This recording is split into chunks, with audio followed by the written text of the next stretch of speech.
बरसात का मौसम था। आसमान में काले बादल छाए हुए थे और शाम ढल चुकी थी।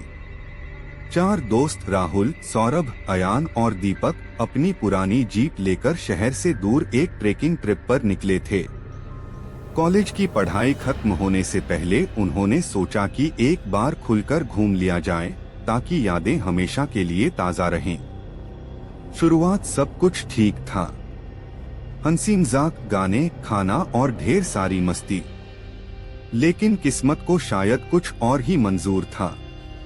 पहला मोड़, जंगल का रास्ता।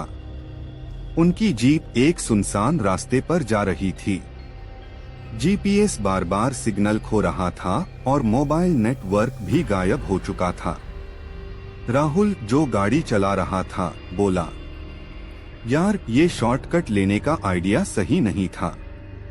सौरभ हमेशा की तरह मजाक उड़ाने वाले अंदाज में बोला, अब आ ही गए हैं तो घबराने की क्या बात है, थोड़ी एडवेंचरिंग हो जाएगी। पर अयान के चेहरे पर चिंता साफ झलक रही थी। वह बोला, ये इलाका मुझे अजीब लग रहा है। सुना है यहाँ लोगों का गायब होना आम बात है। दीपक, जो सबसे शांत स्वभाव का था, बस धीरे से बोला, चुप रहो, डराने की जरूरत नहीं। लेकिन दिल ही दिल में सभी असहज महसूस कर रहे थे। दूसरा मोड़, गाड़ी का बंद होना। रात के लगभग 9 बजे अचानक जीप बीच रास्ते में बंद हो गई। बारिश तेज होने लगी। चारों ने मिलकर गाड़ी ठीक करने की कोशिश की, लेकिन इंजन जैसे किसी ने जकड़ लिया हो। राहुल ने गुस्से में कहा, अब क्या करें? आसपास तो कोई गांव भी नहीं दिख रहा। तभी उन्हें दूर एक हल्की सी रोशनी दिखाई दी। वो सब छाते और टॉर्च लेकर उस दिशा में चल पड़े। तीसरा मोड़, पुरानी हवेली। रोशनी एक पुरानी हवेली से आ रही थी। हवेली खंडहर जैसी थी, लेकिन अंदर कहीं एक लालटेन जल रही थी। सौरभ ने हिम्मत दिखाते हुए दरवाजा धक्का दिया। दरवाजा चरमराते हुए खुला और एक सर्द हवा का झोंका सबके रोंगटे खड़े कर गया। अंदर धूल, मकड़ी के जाले और टूटी फूटी दीवारें थीं, मगर बीच में रखा लालटेन जैसे उन्हें बुला रहा हो। दीपक ने कहा, चलो थोड़ा रुक जाते हैं, बाहर तो बारिश है।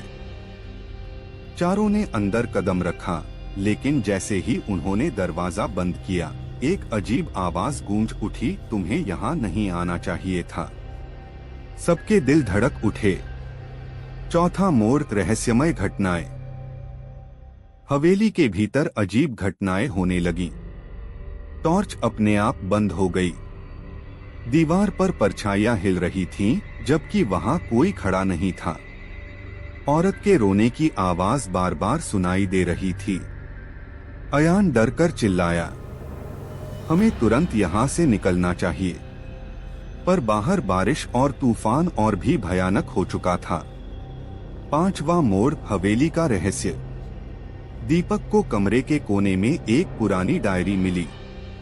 उसमें लिखा था, यह हवेली कभी रॉय साहब की थी। उनकी पत्नी और बच्चे रहस्यमय तरीके से मारे गए थे। तब से उनकी आत्माएं यहाँ भटकती हैं।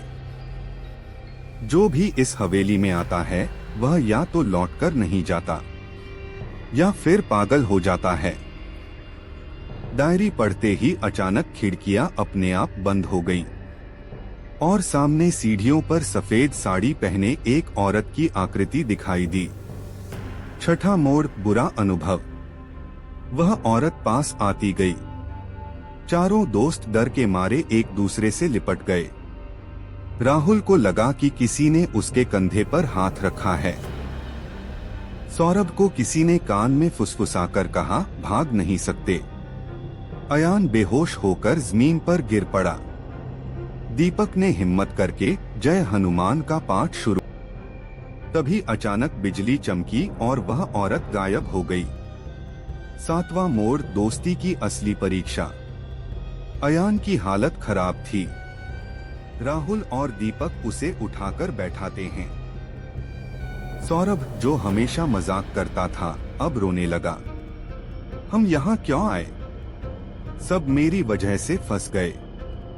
दीपक ने उसे गले लगाया और बोला, हम सब साथ हैं, चाहे जो हो एक दूसरे को छोड़कर नहीं भागेंगे।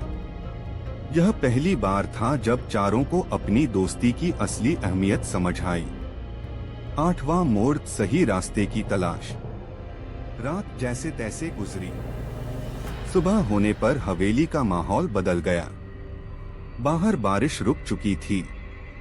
उन्होंने तय किया कि अब किसी भी हाल में यहाँ नहीं रुकना है। वे जंगल की ओर चल पड़े, लेकिन रास्ता अब और भी खतरनाक था। कीचड़ से भरे गड्ढे, अजीब-अजीब आवाजें और हर तरफ सन्नाटा।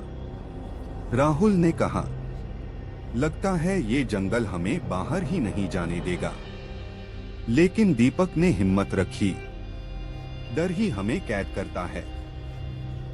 हम कोशिश करेंगे तो रास्ता मिलेगा। 9वां मोड़, आखिरी परीक्षा। शाम होते होते वे जंगल के बीच एक मंदिर जैसी जगह पहुंचे। वहां एक पुजारी जैसी आकृति मिली। उसने कहा, अगर इस जंगल से निकलना चाहते हो तो डर पर जीत हासिल करनी होगी।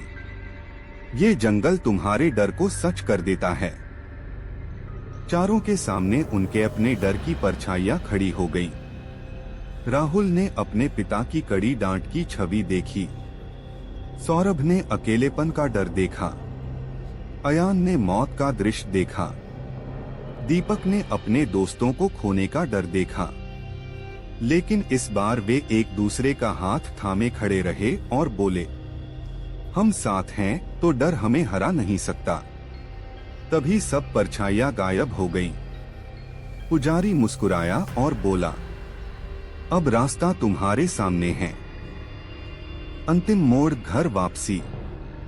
सुबह होते ही वे जंगल से बाहर आ गए। दूर एक गांव दिखा। वहां के लोगों ने उन्हें खाना, पानी और मदद दी। कुछ घंटों बाद उनकी जीप भी वहीं मिली, जैसे किसी ने रख छोड़ी हो। आश्चर्य की बात ये थी कि अब गाड़ी बिना दिक्कत के स्टार्ट हो गई। शाम तक चारों अपने शहर लौट आए, थके हुए, डरे हुए, मगर एक दूसरे के लिए आभारी। उपसंहार।